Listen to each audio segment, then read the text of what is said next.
Yung Epson L3110, ayan, blinking. Yan, kakaiba naman yung blinking nito kasi sumasabay pati power. Pagka reset kasi, steady lang to, tapos ito lang nagbo-blink itong dalawa. Pero ito kasi sabay na ito eh. Ngayon ang gagawin natin, check up natin sa computer ulit, yung dun sa printers and scanner. Ayan, dito, printers and scanner. Ayan, tapos tingnan natin yung driver, 3110, manage. Tapos, printing preferences, ayan, maintenance, ayan. Pag maintenance tayo, ito po yung status, check natin, ano yung error na yan, kung service required, ayan. Yan po yung error, 031006, ayan. Indication yan, minsan mga ka-JJR, board.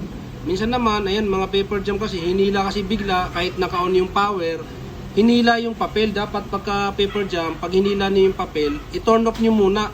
Kasi lumalaban pa yung mga gear niyan kapag ka naka-on, tapos hinihila niyo yung papel. Ngayon ang gagawin natin, hindi muna natin to hatulan ng board. Try muna namin linisin yung mga flex, board, tsaka sensor.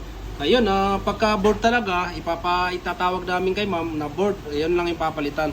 Pero kapag ka nakuha sa cleaning, sa mga sensor, strip, tsaka yung sa mga ilalim, baka may nakabara kasi na hindi nakikita. Yun, labor lang yung sisingilin natin. Ayun, maraming salamat. Huwag niyo pong kalimutan i-like, i-share yung video natin.